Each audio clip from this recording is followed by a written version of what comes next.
Thanks for being with us here, everyone. Welcome to today's session. Again, I'm Veronica Blatt with NPA Worldwide. I'm the Director of Communications, and I want to extend a special welcome to any non-member attendees that are here with us today. This is a little bit of a new thing for us, and so thank you for sharing your afternoon with us. NPA Worldwide is gearing up for our Power Up Americas conference in San Antonio, Texas. That'll be at the end of March. And today's session is intended to give you a sneak peek at one of the keynote sessions we're offering there.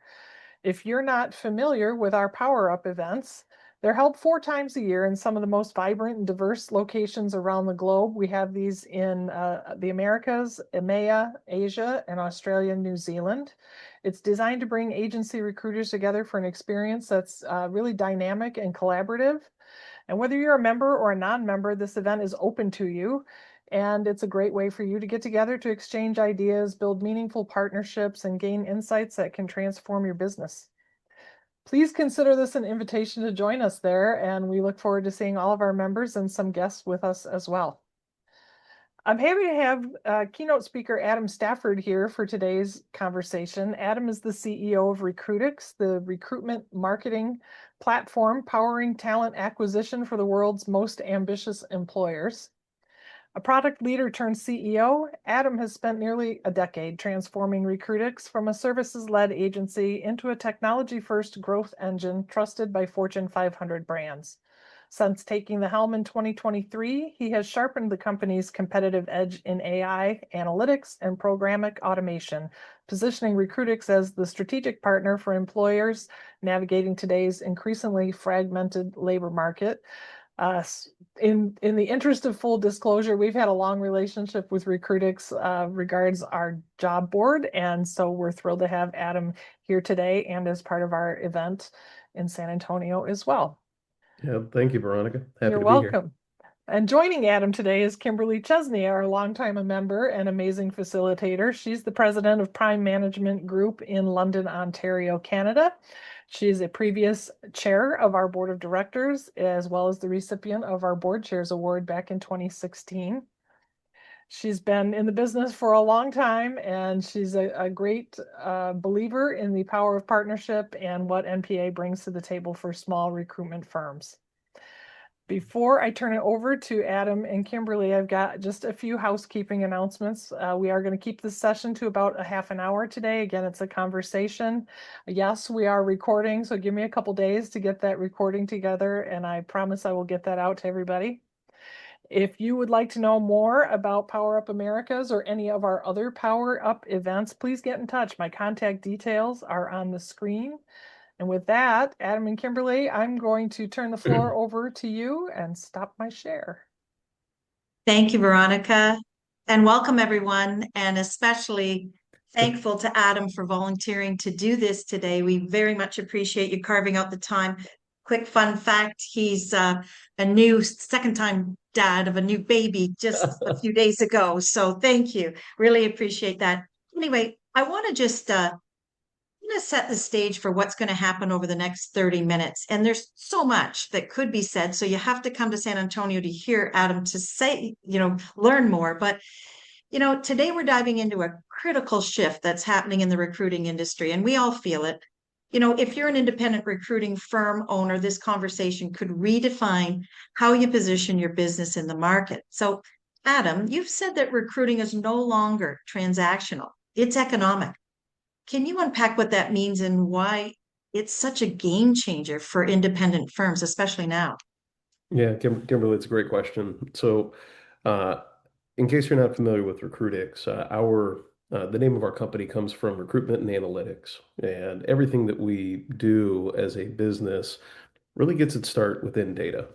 And when we think about how the shift in the market has been really progressing and accelerating over the past few years, we're moving from a market where really everyone is competing on price. When it comes to in particular independent recruitment firms, the ability to differentiate is something that if all you're doing is cutting fee or renegotiating for every new job order or requisition that comes through, you're eroding margins, and ultimately you're not really standing out in the market with a unique selling proposition. And so, as we think about how the industry's evolved, we know that buyers are they're looking for more than just more candidates. Now, I know a lot of us, when we get into the swing of things, we'll hear the first complaint, can't I just see more resumes? Can't I just get access to more talent? I mean, I think that's one of the things that NPA does really well for member firms is opening up really that global network so that, yes, you can present more talent more effectively. But when we think about the actual work itself, how do you get to that moment when you're positioned as ultimately a commoditized service provider? You're one of many. I think a lot of us who participate in MSP business, right, feel this crunch all the time. But what we really want to do is be able to work with our clients upstream of the actual job orders as they originate. And when I talk about moving from commoditization into a strategic role in the relationship with clients, what I'm talking about is getting further ahead of the hiring need. And the way to do that is to be that strategic advisor. And one way to do that is to be a strategic advisor who can bring market insight and ultimately global talent market data to clients ahead of their hiring decisions so that you're in the conversation at the moment that workforce planning is taking shape. Thank you. And you're talking about commoditization, but that's a big word. But really thinking about how does positioning as a market advisor really change the way clients perceive independent recruitment firms? Well, the big shift here is that you move from competing on price to competing based on value. And when you're a valued partner, the choice to actually to use the firm becomes easy because you're displaying up front and ahead of actually getting the job order, you're already displaying we're an expert in the market. We're an expert in the market that you're seeking talent in. We're giving you value leading up to the moment where you decide who to partner with, right? And who to actually execute a search with. That then when it comes time to negotiate the search terms, they've already made their decision. And what that means is that when they say, "Hey, my boss or procurement needs to see a couple points shaved off the fee," you say, "Look, you know what our price is. You know what it's been the entire time. You want the best, so it is what it is." And what you're able to do then is protect that margin erosion that's become just way too commonplace in the industry. So let's talk about, harnessing this data to drive value. So, when you talk about using global talent market data to anticipate shifts, so anticipating shifts in supply, demand, pricing, can you maybe give us an example of how that works in practice? Mhm. Yeah, so Kimberly, this is one of the things that I'll be speaking to in our keynote next month. But really, when we think about pricing and we think about the what it costs to identify, attract, convert, and ultimately place talent, right? Um, those prices move a whole lot like commodity prices.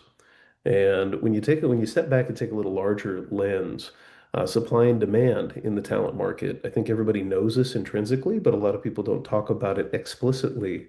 When we have an influx of talent into a given market, or we have an employer leave, right, a particular geographic area, those imbalances become moments that, as an independent recruiting firm, you can take advantage of seeing, ultimately the supply shift in your favor, or in the instance where supply shifts out of favor, that's when you can really lean into the sales side, on the client side, and secure additional orders because you're aware that the pain that their internal recruiters are experiencing has gone up, and they may not know why.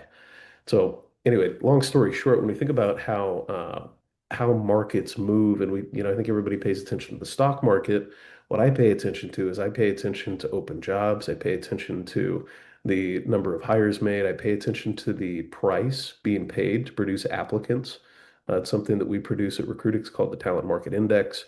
Helps us understand ahead of the jobs report or ahead of the BLS JOLTS report what's actually shifting in terms of employers spending money to attract talent.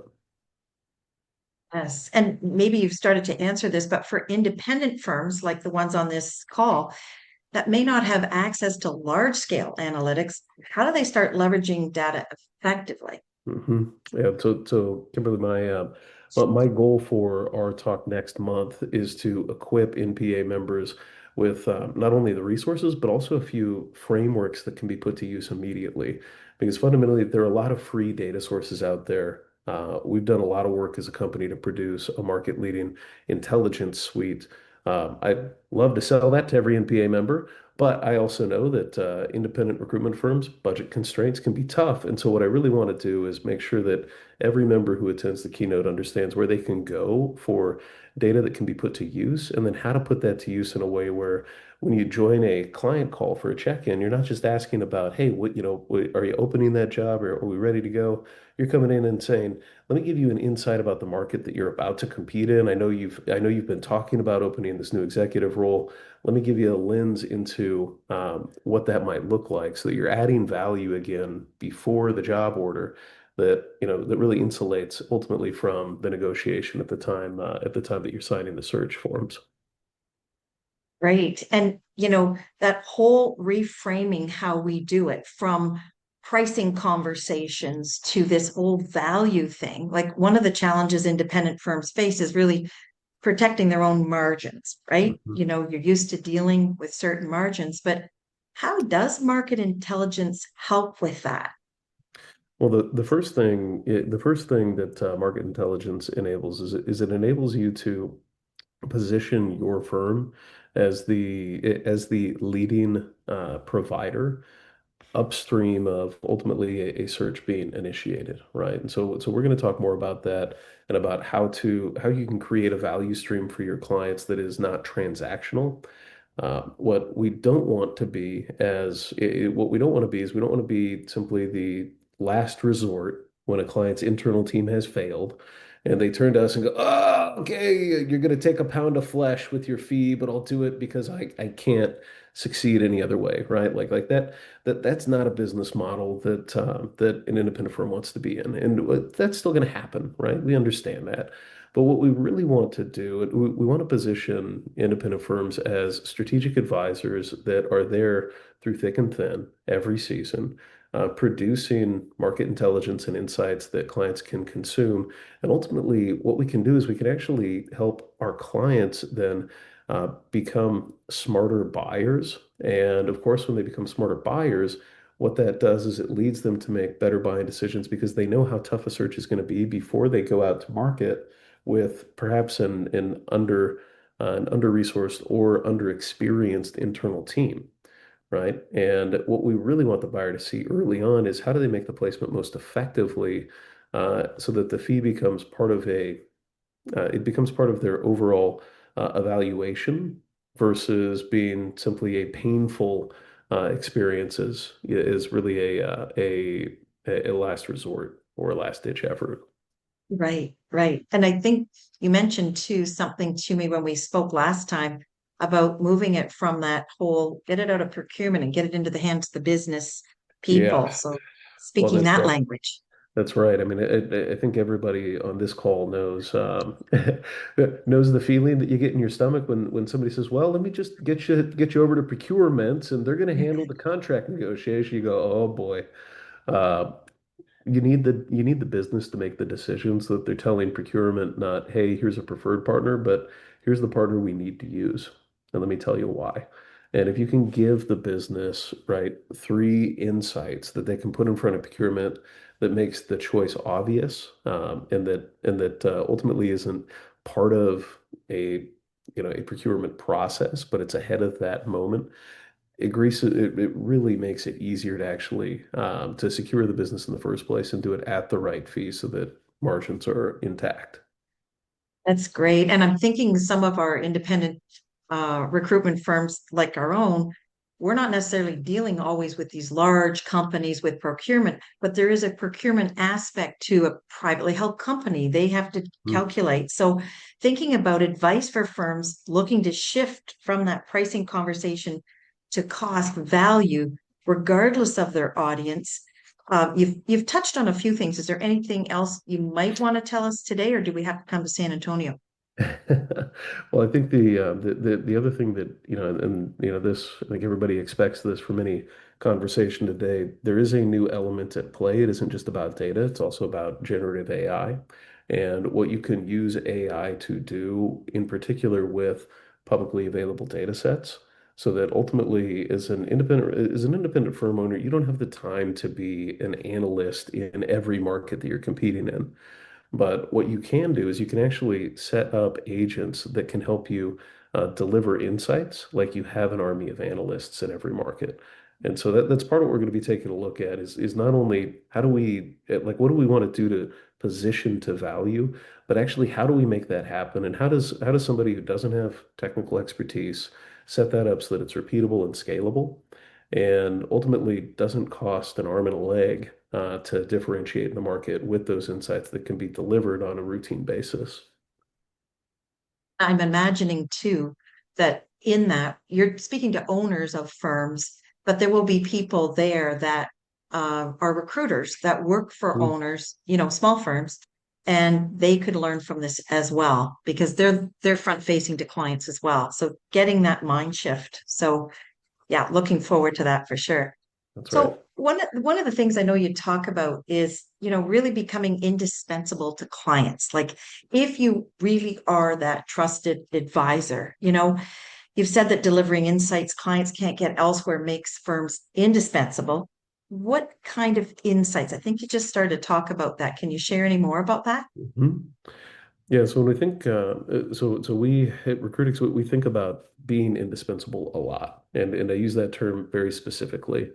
Uh, because when you are an indispensable partner, you are the last place that any business owner wants to look to achieve cost savings, right? And again, when we think about the pressures that have come now, there's a lot of opportunity from AI. There's also a lot of pressure in every firm, and I know boards in public companies and in private companies are putting enormous pressures on executive suites to find cost savings. And they're saying, hey, we saw this headline where, a company like Amazon was able to eliminate 10% of their, corporate headcount. And they're thinking, where do we find 10% of our cost savings, right?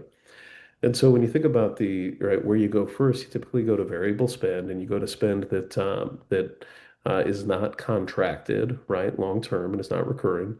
And so that puts independent recruitment firms at risk unless you are positioned where your value transcends the transaction of each placement, right? And so when I think about being indispensable, what your clients, right? The relationship that you want with your clients and that we strive for at Recruitics as well is one where, our clients turn to us not only to do the business that we're in, i.e. for us, recruitment marketing, talent attraction, talent engagement, but they also come to us and say, hey, here's where we're going next year. And they look for us to participate in those strategic planning conversations. And they look for us to ultimately make them stand out, right, in their organizations or amongst their competitors because we bring a market lens that they can't get from the level that they play on the ground. And I think that goes hand in hand for independent recruiting firms as well. If you're working with the regional business, if you're bringing global data to bear and you're talking about how talent markets are shifting across the country, and then you're saying, let me zoom into how this impacts your business, you've built credibility and trust, and what you've created for the customers and experience where they look to you ultimately as a partner that they depend on to make better decisions, and that you then help them shape strategy, which then ultimately means that you're not, that you are indispensable and that you are a part of their value chain that they can't live without. And I think you've just answered the one question, which I was going to say is like some examples of unique insights that resonate with clients. I think you talked about a geographic, Mhm. this might be happening here, but now we're going to narrow it down for this market. Did you want to say anything more about that? Yeah, so I think a specific example would be helpful. So one of our clients is a large retailer, and they have a persistent problem staffing retail associates behind the beauty counter in one of their Queens locations in New York. And so when we think about what does that actually mean? What that means, if you break down talent supply and demand, there are plenty of qualified people in the area, right? I mean, if you look at Queens and you look at the New York area, I mean, we're talking just about 20 million people in the metro area. There is no lack of supply. What we do have a problem with is actually enticing the right talent to come and work at a specific location because of commute issues, right? Access to transit. There's also, so it's not just about geography in terms of the metro area, but actually, where's the location of the job that you need to place the talent? How do people get to that job, right? What does the commute time look like? What does compensation look like? We look a lot, we look a lot at the sort of salary differences, and in some segments, where an executive search difference, maybe in the tens of thousands or hundreds of thousands of dollars range when it comes to comp. For frontline workers, it may be a quarter an hour or 50 cents an hour. Regardless, if you have a lens that can show here's what the competitive landscape looks like across location, compensation, benefits, and then also looking at, from a talent perspective, what the supply of labor looks like, ultimately, as really is the local market from a talent perspective tight or a little bit looser and more fluid. All of those factors together can come into a recommendation where you go to your client. You say, here's a wholesome view of the talent market you're competing in, and now I'm going to help you form a strategy, and we're going to execute that strategy as your recruitment partner. Interesting. Do you find that this really builds long-term client retention and builds more relationships, deeper relationships within the company to be like that, be that Uh, uh, advisor? Absolutely. Uh, Yeah. any, I think the expectation when uh, the expectation of any privately held business owner, if they're engaging a recruitment firm, is that you know how to do the job of recruitment, right? You know how to do the process. But what makes it different is if you actually bring a strategic lens and you make them smarter, right? And that's really what we're talking about here. I think any business owner wants to find and surround themselves with partners and with people that make them smarter and that help them outmaneuver and outposition against their competition. And talent strategy is one of the critical areas where, we talk a lot about competing for orders, or we talk about, competing for business, both B2B and in the B2C market, winning share. But winning talent share is arguably just as important as winning market share on the other side of the business, because the talent is fundamentally what drives the future of the business forward. And so bringing that partner who can help a business owner understand the complexities of the talent market that they're not thinking about every day. And when they have a question, then you bring forward a response that is swift, accurate, detailed, and ultimately insightful and beyond what they'd be able to produce on their own, or even if they're working, with ChatGPT or another AI assistant, beyond what one of those assistants can produce without tuning. You become that trusted partner and that trusted resource that they go back to time and time again. And again, what you're really doing is you're positioning winning the search order as being just a matter of course versus being a debate every time there's a need. Thank you for that. And as you were speaking about that and understanding we're a cooperative network where a lot of our success comes from leveraging our relationships with our fellow member partners and thinking about what you know about NPA and how we operate, um, the value of collaboration, it's almost like it's exponentially better if you're actually you have a trading partner within the network that is thinking strategically like you do. I think that could be like dynamite together. That's exactly right. I mean the power of NPA, and you've seen this obviously, Kimberly, you're a long-term member. But the power of NPA is that independent firms that maybe 5, 10 folks in a single location, you get the exposure of a global organization. And fundamentally, that's exposure both on the on the talent side and also on the job order side, right? On the requisition side. And fundamentally, what that enables is it enables the revenue expansion that members talk about, but it also enables what I see is a higher level of mastery of the talent market as a whole. And what I'm really interested in doing with this keynote is helping member firms level up their mastery of the talent markets that they compete in. And then my ambition here is that that actually percolates into an NPA wide capability that today we're just scratching the surface on. Well, that's great. It's pretty exciting. I'm thinking about that because our firm, we have Brian Small, who's a double platinum. Like he's a top. So Mhm. this would be music to his ears to think that other fellow members are drinking the same Kool-Aid, so to speak, Yeah. and approaching this. Let's talk. We've got a few minutes left here, if we can, just the future of recruiting. So looking ahead, what do you see is the biggest opportunities for independent firms that embrace this market kind of lens that you're talking about? hmm Well, first, I think there are some sort of obvious opportunities in terms of protecting margins. That's kind of like step one. Let's ensure that the business model is healthy and that we're shoring up, right, and that we're shoring up that model for the years to come. Beyond that, though, there are a lot of opportunities when we start to think about talent as markets, in particular for searches that have more scarcity in play.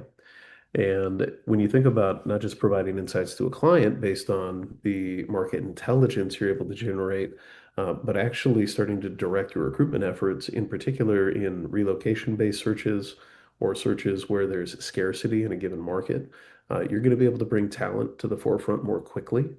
And what that means is that you're actually going to be able to increase your capacity and your throughput, which makes the entire firm more productive.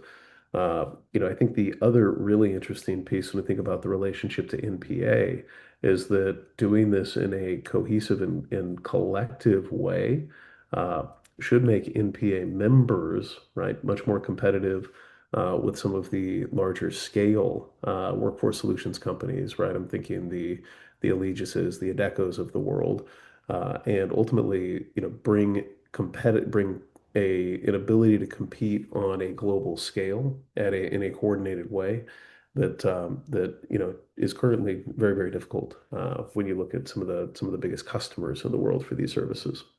Right.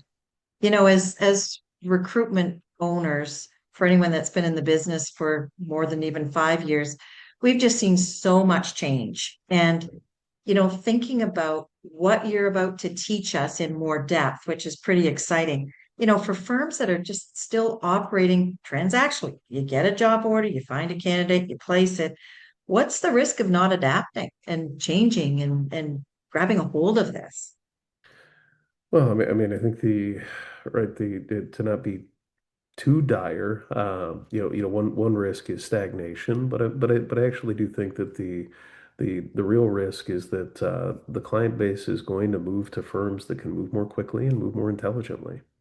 And in particular, if you're in competitive situations in MSP like environments, those firms that are not embracing proactive intelligence and ultimately understanding the markets where they compete and understanding where they need to go within those markets using data. And I think recruitment expertise has always been the currency of the trade. But expertise now with data and new technology means that the level of competition is rising. And so the firms that don't equip themselves with new tools, new data, new resources are going to find themselves moving too slowly. And I think the expectations on the other side, on the client side, are also shifting. Clients expect things to happen faster than ever before. And so the only way that you're able to execute more swiftly is that you have the intelligence, the tools, and the technology that pair with the expertise to actually bring great submissions to your clients and ultimately convert those folks into placements and do it in a way where that's part of a strategic engagement versus again that transactional or one-off sort of what I would call like traditional model. Well, thank you. I couldn't thank you enough because this is just it gets me excited just thinking about what people can learn when they attend. I've never been to an NPA meeting where I haven't walked away learning something. This one's mind-boggling. So it's just great. It's a game changer. Is there anything else, Adam, that you would like to say before we hand this back to Veronica? No, Kimberly, I'll just say, thank you for a great conversation, and I'm looking forward to seeing everyone next month. Great. Well, I have to say to the people that are on the call, really, I would encourage you, if you are ready to learn more, Adam's there to teach you. That's just one big part of what San Antonio is going to look like, but the connections that you're going to make with other independent owners will be immeasurable. So I hope that you plan on attending. And Veronica, is there anything else that you would like to say? I do have a few things. So first of all, thank you to both of you because that was amazing. And I don't know about anybody else, but I'm getting really excited about being in San Antonio and getting the full content of this session and our other sessions. So again, we are recording. I will get that recording cleaned up here and out to everybody in the next couple of days. We are doing this again next month with our second keynote speaker. That is Lance Hahn from RepCap. And that conversation is going to be on AI and recruiting and opportunities, risks, and the path forward. And Jen Anderson, another one of our members and current board member, will be hosting that session. I have a little sign up link on the screen here, and I'll send that out with the follow-up video recording. And again, please get in touch if you'd like to learn more about our conference or any of our conferences. We'll be in Dublin in June. We'll be in Colombo, Sri Lanka in September, and Brisbane, Australia in November. All fabulous events, as Kimberly's been to them at some point, all of them in all of those places. So I know she's always a huge fan and great evangelist for us. So again, thank you all for being here. We'll see everybody on the 5th of March at 4 p.m. Eastern, and hopefully we'll see you again on the 26th in San Antonio.